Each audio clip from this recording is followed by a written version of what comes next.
Hello, everyone. This is Glen, Guyton, your cultural competency navigator. And today we are going to talk about the billionaire battle over DEI.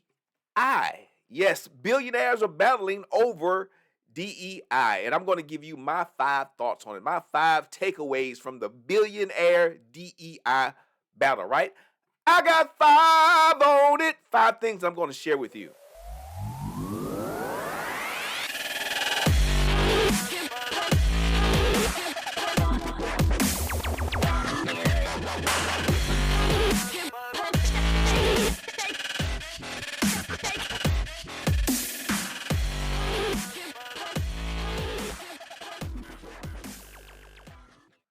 So, in case you haven't been patrolling the internet, the billionaires are in an uproar over diversity, equity, and inclusion. Of course, our nation is still talking about DE and I initiatives. It's nothing new, right? We talked about affirmative action and changes that happened in the workplace back in the 70s and the 80s, and now we're talking about diversity, equity, and inclusion and what it means to the workplace. And the billionaires this week, for some reason, decided to weigh in on this topic.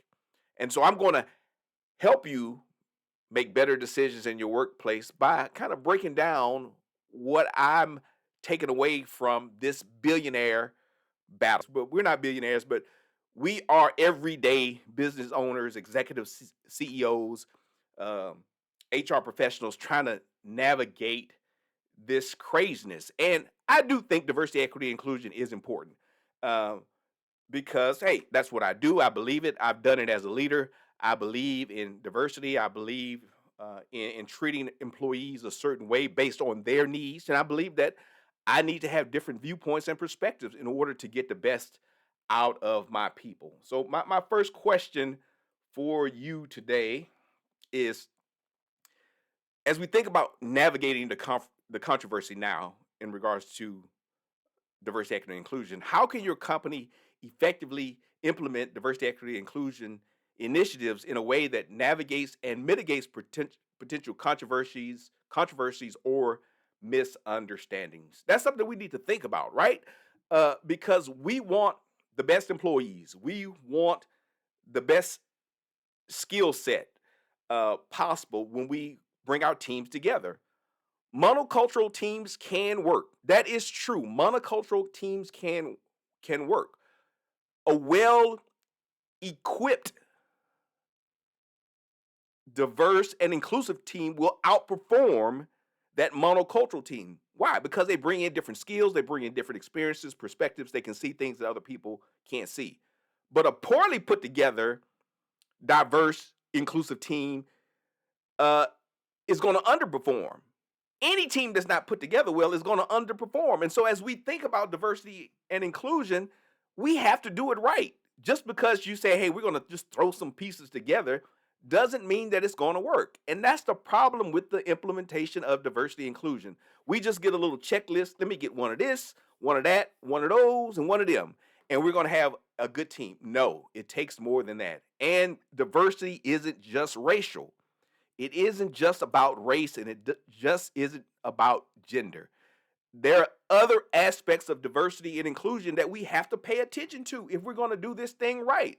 And so, why is diversity and inclusion failing? Well, it's because we're dependent on the politicians to implement it. We're hiring unqualified people and unqualified consultants to come and tell us how to do these things, and we're not looking at the overall mission of our organizations as we think about diversity, equity, and inclusion. What is it that we hope to accomplish, and what skills do we need to get there?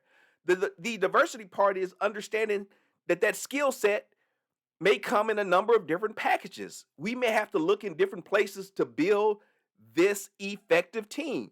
But if we keep going to the same place, I'm going to keep fishing in this same stream over and over. I'm going to keep going to this same spot. Eventually, we're going to exhaust the talent in that one place. So we have to go elsewhere. We're going to have to get creative. We're going to have to think outside of the box in order to build effective teams. And as we think about it, there may be a stream or a fishing hole somewhere else that has fantastic untapped potential. That's the benefit of diversity, equity, and inclusion, of drawing in those skills that we need to help us accomplish our goal. It's not just about, well, let me just get this fish. Let me just get this person. Let me just get one of those. If we haven't properly vetted people, nobody wants to be a token hire. Nobody does. But if I have the skills to do the job, well then give me a fair chance to do that job.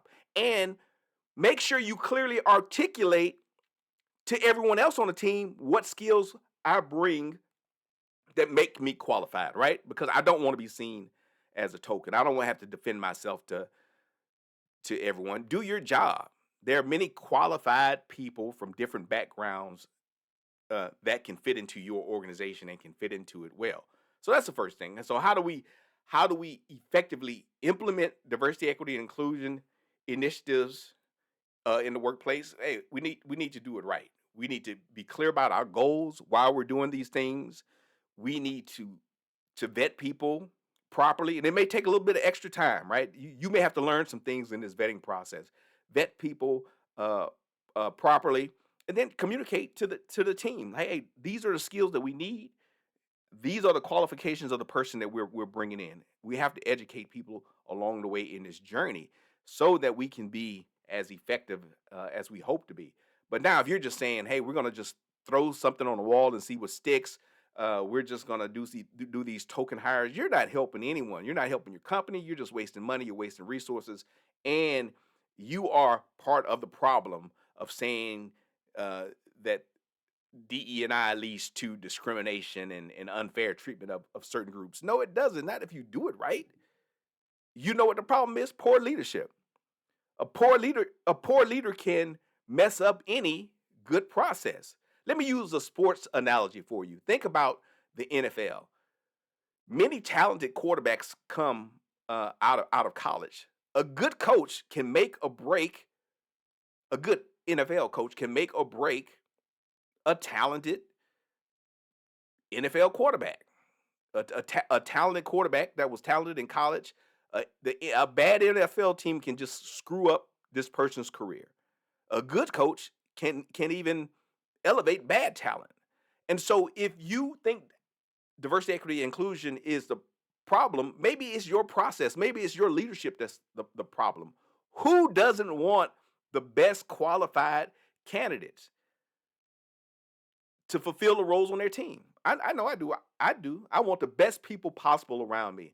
And those people come in many different shapes, sizes, colors, mental capacities, all kinds of things. So you have to figure out what do you want on your teams? Like, what are the additive contributions of the team members? Again, going to a sports analogy, if you're playing football, everybody can't be the quarterback. Somebody has to catch the ball, somebody has to block, somebody has to run, all those things. If you're baking a cake, you can't just have a cake full of eggs. Man, these are the best eggs ever. I love these eggs. These are some delicious eggs.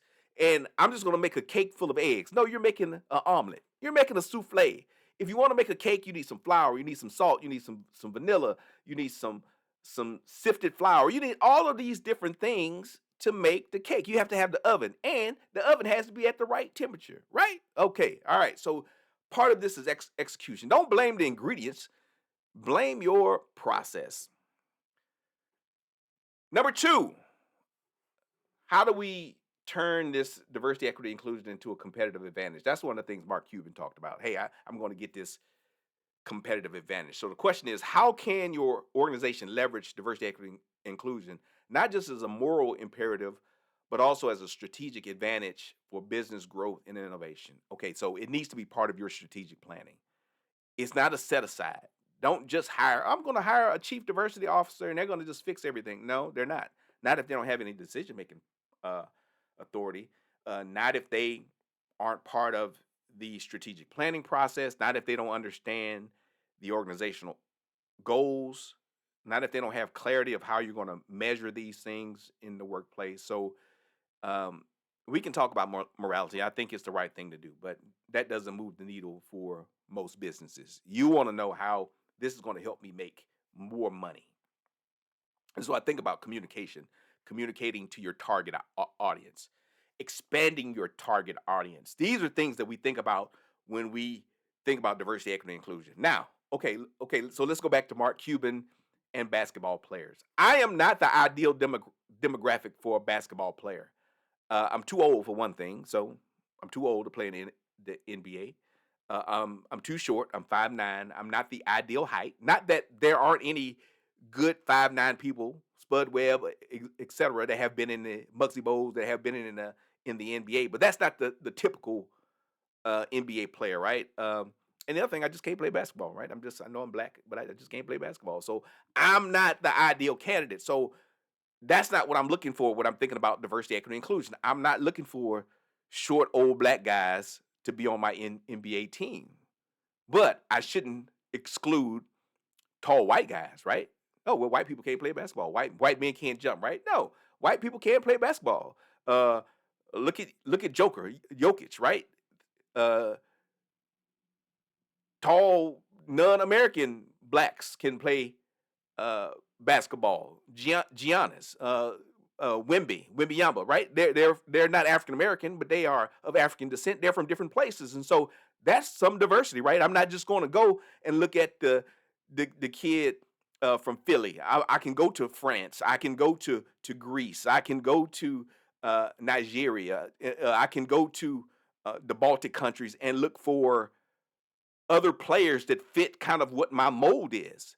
And so that's where we can think about diversity, equity, and inclusion. But we want to just so narrowly limit and focus our understanding of these things and not realize how we can get a competitive advantage if we're creative, right? You know what it takes? It takes leadership. Stop whining and complaining that diversity, equity, inclusion is excluding you or is not working. It's your leadership that's the problem. Yeah, I can just narrowly focus it. I'm just going to recruit basketball players from the southeast. I don't care. I just love southeast players. I have to have someone from the southeast. In the meanwhile, your competitors are going over to France. They're going over to Greece, and they're looking at talent in these other places. Hey, we can develop this talent. This person is 7'5". They may not have a traditional background in basketball, but I can utilize the skills that they have, and I can elevate this person. I'm going to get a competitive advantage. That's what diversity, equity, and inclusion really should be about. Is how can we take some of these things that we've locked in on and expand them? And so, okay, Lululemon, you're not trying to get big people to wear your stuff. You want a certain look, a certain demographic. You can do that. I tell companies all the time, you can be just as discriminatory, as racist, as sexist as you want to be if you think that's an effective business model for you. I don't think it is for most companies. Let me give you another example. I've been reading about these daggone cups, these Stanley cups. I don't even know what a Stanley cup is. I got a regular mug here, a regular old fashioned. This kind of mug I like. I'm not in a desert. I don't need to carry around 64 ounces of a liquid with me. This is just fine. I'm gonna drink this. If I need some more water or more beverage, I'm gonna go to my refrigerator. But some of you all are carrying around these gigantic Stanley Cups. Now, my understanding is this company went from $73 million in revenue to $750 million in revenue. Why? Because they expanded their market. They didn't change their product per se. They still sell cups, but they said, hey, we're going to appeal to a new demographic. We're going to get these influencers involved. We're going to appeal to a younger demographic. We're going to get into all of this social media hype. We're going to leverage that type of diversity. We're going to include these other folks in it, and it's going to help our bottom line. Now, nobody is whining about the Stanley Cup. Well, Stanley Cup should be gray. My granddaddy had a gray Stanley Cup. I'm going to have a gray Stanley Cup. I need a manly cup. I don't need this feminine looking, colorful, beautiful cup. I don't need that. No, my granddaddy made cups like this, and I'm gonna keep my cups like this. That would be so dumb, right? That would be idiotic. So Stanley realized, hey, we can reach more people. Now, I doubt if they thought they were gonna make 10 times their annual revenue. The CEO is a genius. Uh, I don't know if he knew that, if he thought that, but it worked, right? He tapped into a craze, this fad, these influencers, a younger market, and so he's expanded his business and it has become competitive. Hey, and I was like a Yeti guy, right? I was a Yeti Cup guy, and now the Stanley Cup is blowing up, right? It's blowing up, and so we have to understand that the world is changing, the markets are changing, and if we're going to survive and thrive as a business, we're going to have to expand our thinking and reach out to new markets. And that's what diversity, equity, inclusion can help you do. I mean, I've worked with some teams where I've had too many young people on the team, right? And so I'm trying to communicate with a diverse audience, and I'm communicating with older people, and they just don't get what these 20 and 30-year olds are trying to say to them. So I need to put so I need to put some older people on the team to help communicate things better, because the younger people had a great perspective, the older people had a great perspective, and I needed all of those perspectives in order to help me become a better leader, to become a more effective leader. So I'm not afraid of diversity, but I do understand that I had to change my leadership style. When I'm talking to a 60-year-old person, that conversation goes one way. When I'm talking to my 25-year-old staff, that conversation goes another way. I shift up my leadership style. Why? Because I want to be a good leader. I can't just say, "Well, this is just how this is how I talk to people. I talk to my mama like this. I talk to my daddy like this. I'm gonna talk to you like this." No, it does not work. It doesn't work. And if you think it is, maybe you're not a good leader. Okay. Question number 3. We are moving on. So the third thing. Let's think about leadership. So I talked a little bit about leadership already, but what should the role of leadership be in driving and sustaining diversity, equity, inclusion efforts within your organization, especially in the face of criticism and resistance? I don't think significant change in the organization can come from the bottom up, right? It's going to have to come from the top down if we are thinking about changing the culture. And that's all diversity, equity, inclusion is just responding to the culture, uh, ex- um, looking at the climate, looking at what's going on around us, and so just have a clear plan. Let people know why you're doing it. Be the champion. Let people know that you believe in this. If you don't believe in it, well, don't do it, right? Because it's going to fail, and then you're going to say, "I knew it was going to fail." Yeah, it failed because you sabotaged it. Uh, Leaders don't do stuff that you don't believe in. Now, sometimes as a leader, you have to evolve and you have to listen to people. I mean, that's the first thing. So, what should the role of the leader be? Listen to your people. I think if you go back to the thread with Elon Musk and uh, your boy Mark Cuban, he said, "Hey, look what your people are writing. Look what your people are posting. Look what's being posted on your platform." So you have to pay attention to the world around you as a leader, and you have to respond to that quickly and effectively. Again, it ain't about being woke. It's about being smart. Uh, and it's also about knowing history as a leader. The workplace has always been in the United States has always been a driver of change when it comes to roles of people and how we connect and interact. Uh, the workplace has been central in this company, even during the civil rights movement. If you go back and look at that history, so understand what's going on. All this stuff that people are in an uproar about, these things have happened before at different points of our in our history, and they've unfolded in different ways. We've had boycotts before. We've had black people wanting change and wanting to be more involved and connected uh, throughout our history, our modern history. And so this is nothing new. This is just another cycle. And so how are you going to respond to the trends that are happening? Now we have other groups. We are a more diverse country, uh, which brings about its own set of challenges. As a leader, you're supposed to be a couple of steps ahead of other people, seeing what's next and responding to those changes. So be a leader. That's your role. Be a leader. Don't be a follower. Don't do your research on CNN and Fox News. Read a book or two. Be a leader. Understand. Do some research. Learn about the history of our country. Learn about the trends that are going to impact you and your organization. Be a leader with vision. All right. So the fourth thing, uh, balancing brand identity and inclusivity. How can your company maintain its brand identity while involving to embrace diversity and inclusion in a genuine and an impactful way? Hey, be genuine. Hey, that's one thing I will say. Be genuine. Understand what your brand is about. there is always some discrimination, intentional discrimination, and exclusivity probably with any brand, right? Because you have a target market. You're not trying to be all things to all people. And I think if you try to do that, you probably miss the mark. Maybe if you're Walmart, right? And then you're just doing volume. You just volume, volume, volume. Your margins are very low. Like Walmart probably wants everybody to come and shop. But even then, they still have a target demographic, right? You know, if you shop at Walmart, you're probably trying to either save money or you're trying to save time or something, right? Um, I don't know if millionaires are shopping at Walmart per se. People that personal shoppers, they're probably getting folks to go and do that shopping for them. Um, and even then, like I get my Walmart delivered. I know that makes me a little bougie now, but I get my Walmart delivered. I don't go to Walmart. I have a membership to Walmart Plus, and I just order the stuff and it comes to my house. Makes it simple. But I digress.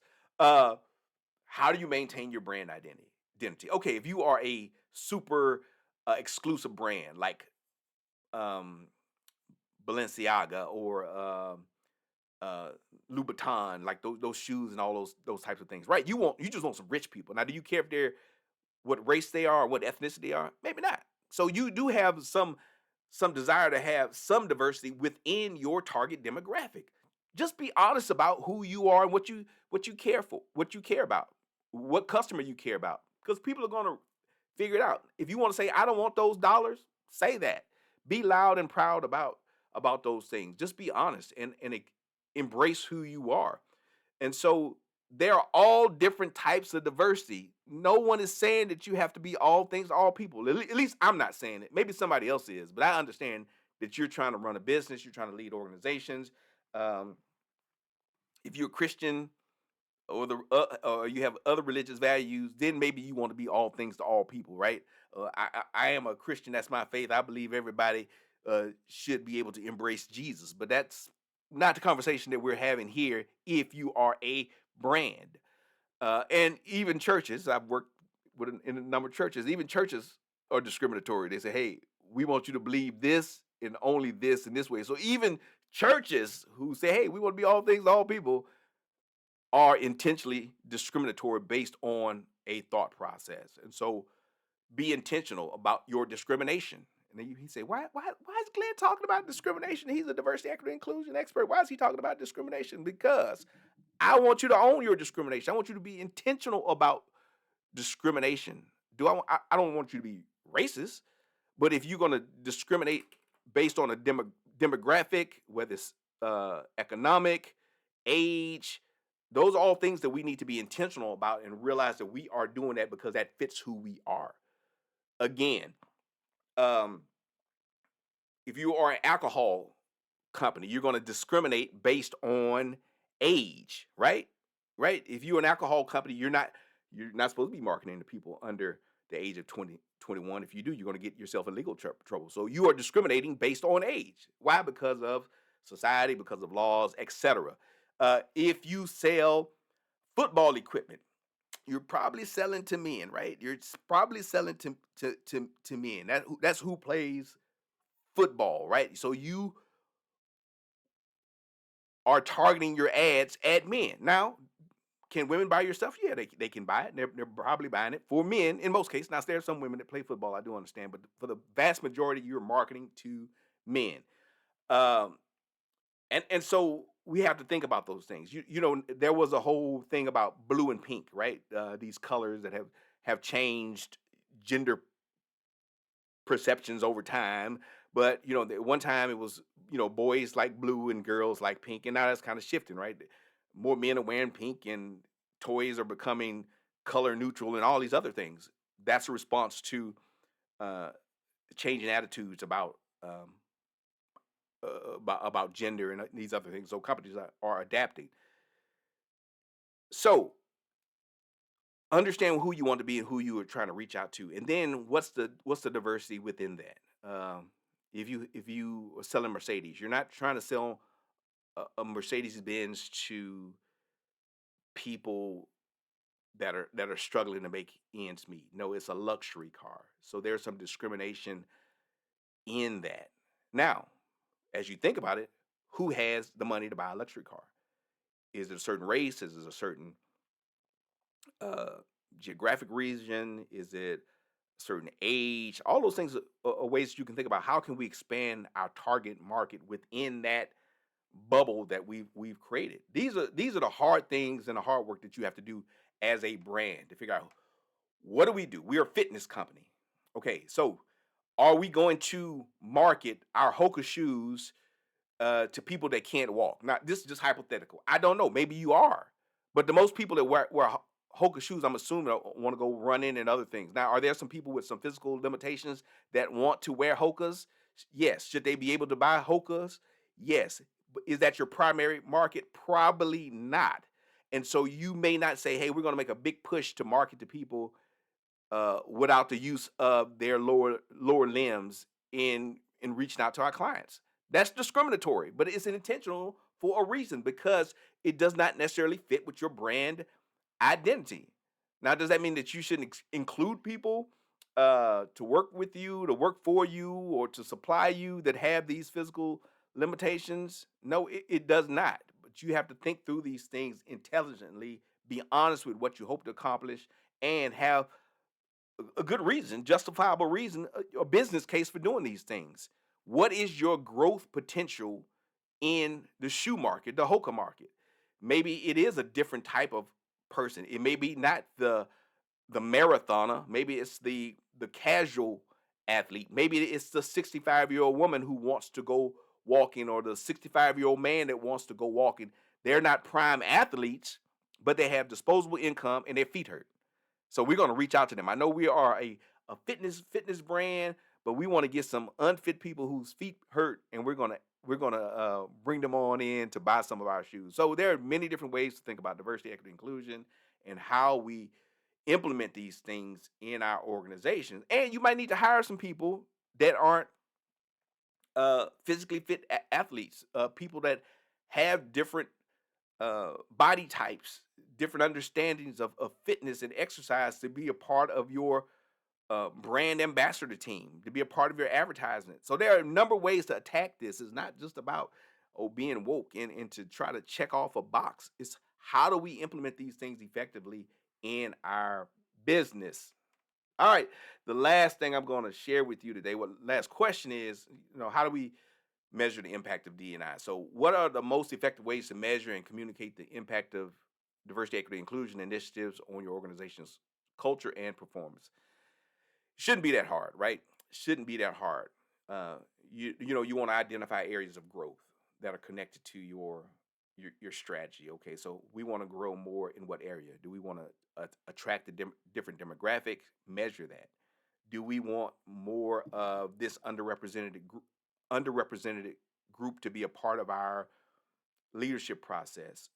Measure those things. So set out your goals of what you want to do, where you want to grow, and measure that. It's so simple, right?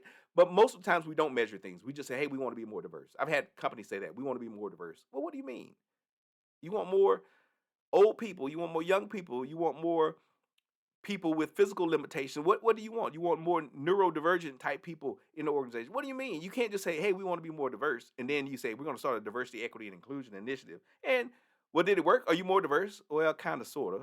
Well, but we didn't get the diversity that we wanted. Why? Because you didn't have a plan. You didn't measure the right things. So set clear goals and then measure the things related to your goals. How do you measure culture? Talk to people. Do some surveys. How are you feeling? What are you looking for? So work hand in hand with your employees to make sure uh, the expectations you're solving for, or the expectations that they have. So before you start spending all this money, get a benchmark, get a baseline, so that you can show how you have grown. That's one of the things I do. One of the assessments I give is the IDI, Intercultural Development Inventory, to help us measure mindset, how we think about uh, diversity. How we work in these intercultural environments. It's a good assessment, but it gives you a baseline. So they have some type of measurement tool to start off. Look at your goals. This is where I am now. This is where I want to be. It's not rocket science. It really isn't. Look at the areas that you want to grow in and say, "Hey, did we grow in these areas? Are we retaining the employees that we want to retain? Why are people leaving? Are we getting the talent uh, that we want? How effective is that talent? Like, do we bring in somebody and it's just horrible? And if it is horrible, if it's a horrible experience for the diversity that you are infusing in the organization, why is it horrible? What's the problem? What's the root cause of these challenges? So have a plan, have a strategy. Don't just do diversity because everybody is doing diversity. Oh, we want to be more diverse. We want to be more inclusive. That means nothing. It doesn't. It means nothing when you say those things. I want to be. We want to be more diverse. Diverse. You want to be what? You want more 5'2" people? Everybody else in the office is 6 feet tall. What do you mean? Articulate it, lay it out, and then you won't have people suspicious. Well, they're trying to get rid of all the white people. They're trying to get rid of all the white men. No, we're not. We like white men. We just want a couple of more Latina females that are well qualified. Well, why do you want more Latina females? Because we have a growing market in Colombia that we're trying to reach out. We're trying to launch a new uh, product for women in Colombia, so we need their perspective. Have a reason for doing these things.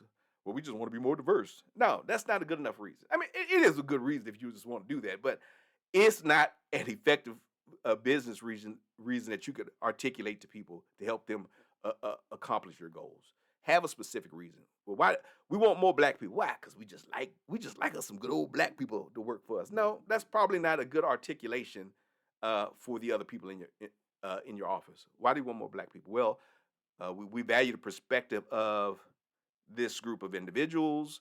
We want our product to be more relevant to people of a certain background or from certain communities, and we think that if we hire folks from these different areas, we bring in the new skill sets that are going to help us grow, and it's going to mean more money, more profits for all of us. I have a good reason for these things. You are a business. Again, I believe in diversity, equity, and inclusion. So hear me, but I'm trying to talk to you as a business leader of how you need to articulate these things, how you can prove that these things are worth your time and energy, and how you can bring greater harmony to your organization. We're not trying to create factions and divisions in the workplace. No, we want the best workplace possible. I tell people all the time. I play the guitar a little bit. Uh, I can just play E. The guitar has the E string has two E strings. Actually, I can just play E, E, E, E, E. That's not going to be a good song. For a good chord, you need the 1, 3, and 5 notes, right? You need more than one note to make a chord, right? You need all kinds of people and perspectives to build effective teams. So as we think about diversity, equity, and inclusion, we need to expand our definitions of that. We need to make a business case for these things. We have to relate these things to strategic initiatives in our organization. And then we need to measure these things to see um, how we're doing, right? To see if it worked. And then we want to celebrate. We want to celebrate uh, when we will get the win. And so hopefully you all can go back and check out the articles that I referenced. But the billionaires are fighting over this. Pay attention to what's going on. I want to help you to make the best decisions possible for you and your organization. But I'm Glen Guyton. Make sure you subscribe to me on YouTube. I'll put a free resource in the link to help you plan out your diversity, equity, and inclusion year. If you are interested, it's a free resource for you. But thank you so much. This is Glen Guyton, your cultural competency navigator, and I hope you have a wonderful day.